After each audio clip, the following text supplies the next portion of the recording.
Welcome to the People and Performance Podcast, featuring guest experts from such global brands as NASA, Salesforce, the Milwaukee Bucks, Staples Professional, IBM, Mutual of America, Xero, and Simon Sinek Inc. The show offers expert insights into the strategic capabilities and behaviors needed to grow and sustain employee performance.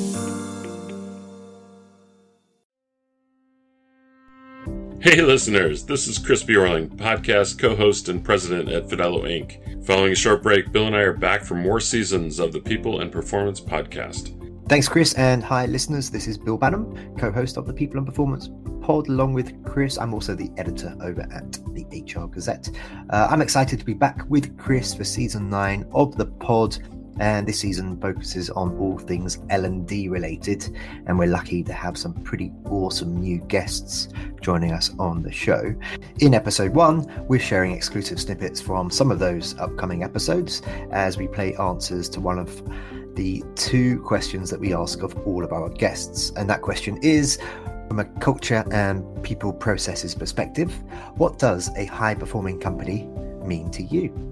We also have some bonus answers from none other than Dave Ulrich, John Ingham, and Josh Bersin. So the order of the sound bites that you're about to hear are Dave Ulrich, followed by Rita Sookrit, John Ingham, Andrew Flowers, Kim Tabac, and then Josh Bersin. We hope you enjoy this special episode, and if you do, please support the pod by liking, commenting, and hitting subscribe.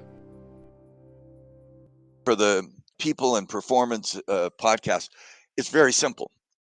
I love to ask people, and I'm doing a session later today, what's the biggest challenge in your job that will make you high performing? Onboarding people, managing culture, building leadership. And my comment is, you're half there. What's the other half? So that a customer succeeds.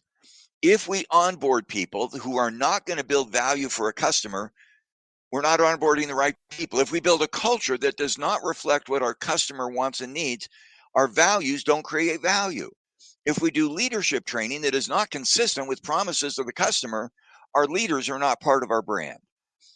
Our focus is the key to a successful workplace is that you succeed in the marketplace. If we don't succeed in the marketplace, there is no workplace. And so a high-performing organization has got to connect what they do inside in the workplace with outside in the marketplace. And I don't really care where you start. Early in my career, I started inside out. I wrote books, competing from the inside out. Now I go outside in, winning in the outside in. In some ways, it doesn't matter, but we've got to connect what we do inside with the value created outside. For me, a high-performing company is one that's efficient, really. I saw recently on LinkedIn a quote. It goes something like this: when you promote the wrong people, the best people start to leave. I don't know if you saw that, but I was like, wow, that's kind of cool. And I want a company to operate with excellence. I want to know that they can adapt to new challenges because we don't know when the next disruption will be. But we better be prepared because we saw from the pandemic how ill-prepared many of us were. Lastly, I'd like to think that the company's performing at their highest level because, and I don't say this cheekily, but because we do in Canada, my team does, we perform at our highest every day, all the time. And success has to come from both employee and employer. The two are equal in this equation if we're going to make it work. A high-performing company is a company that performs from a culture and people perspective. I mean, I guess how do we make that happen? And I think that is about understanding the business, which everyone talks about. But I think the thing which we sometimes forget about or pay less attention to is understanding people and the way that people can learn and make themselves motivated and be organized effectively and all of those sort of things. The most complex questions for me about any business are people questions. You know, HR practitioners need to have insight about people and how they work and think and act and so on. And armed with all of that, we need to approach a particular business from a unique perspective. You know, I think we rely on best practices far too much. We do much better by understanding a particular business, its problems, its opportunities, in thinking about the capabilities, the outcomes in the people in the organization that we're trying to create that will enable the business to succeed, that both support but also inform the business. Strategic HR shouldn't just be about supporting the business to do what the business wants to do. Strategic HR should be about offering new opportunities, to enabling the business to perform even more effectively, and then developing best fit, innovative HR and organizational activities that create those outcomes that lead to business impacts, rather than just doing the same as everybody else or the same that we've always done, because increasingly that doesn't work. So it's being focused on the opportunities in our own particular organization.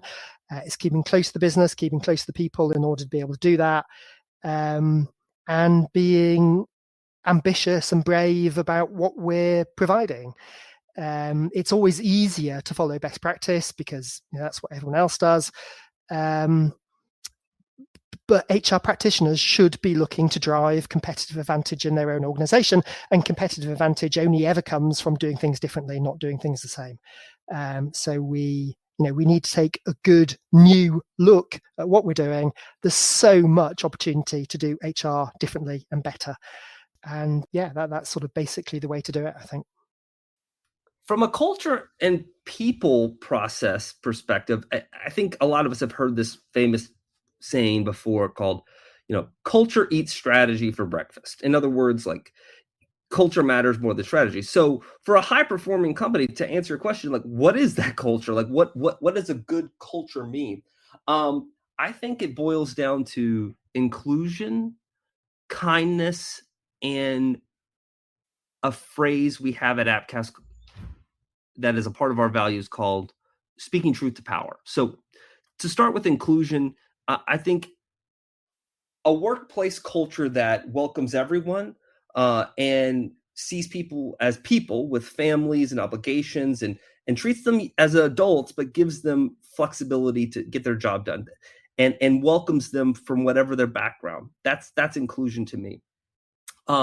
And in terms of how we build on inclusion and have kindness, work hard, be a high performer, but be kind. I mean, that's really what Appcast culture is about. And I think a strong culture has to be about kindness. And it starts with executive leadership. If you're not kind, that can create a toxic work culture. And again, culture eats strategy for breakfast. So kindness is key. And third and finally, this value we have at Appcast of speaking truth to power. Sycophants are not high performers. And I think sometimes company cultures can, even if they're kind and inclusive, they can inculcate a culture where people are just kind of yes men and yes women. They don't challenge their bosses, their supervisors. So at Appcast, when we say speaking truth to power, it means just that. It means, yes, being kind, but if you believe that a strategy or a project is not going well, or if you disagree, to kindly speak truth to power, and managers to not just expect that speaking to come from their direct reports, but to encourage it. And when you encourage your employees to speak truth to power, and you're kind, and you're inclusive, I think you have the foundation for a great company culture. So high-performing companies are made up of employees who are aligned to the mission and values of the organization. Because the values of the company are a reflection of their own personal values. Employees have choices. They can work anywhere. When they work where they believe in the mission and the purpose of the organization, and they believe that their behaviors are highly valued, and they enjoy the way that you work, they will perform their best work every day. High-performing companies have dedicated and engaged employees, people who are there not only because they get paid to be there. They have employees who believe in the vision and the purpose and want to be part of the journey and the solution. I think a high-performing company is a company that is always reinventing itself, to be honest. It's always trying to get closer to its customers. It's always trying to get closer to the market and what the market needs. It's constantly looking at its products and services and figuring out ways to make them better. And it's encouraging and training and developing and rewarding people to work this way and to not feel entitled to their jobs and entitled to their roles and entitled to their job titles, so that the people inside the company have this constant quest to do better for their customers, for themselves, for their teams. And, I usually spot these companies in a few minutes when I talk to new companies that I don't know. I can tell, I'm pretty sensitive to this, how people are reacting to change, how they're getting along with each other, how they treat each other. And those companies are companies to emulate. And they're the ones that people want to buy their stock. They're the ones that people want to work for. They're the ones that survive multiple business cycles, multiple technology cycles. And that's, to me, the secret here. Thank you for listening to the People and Performance Podcast. If you enjoyed this episode, please remember to like, comment, and subscribe.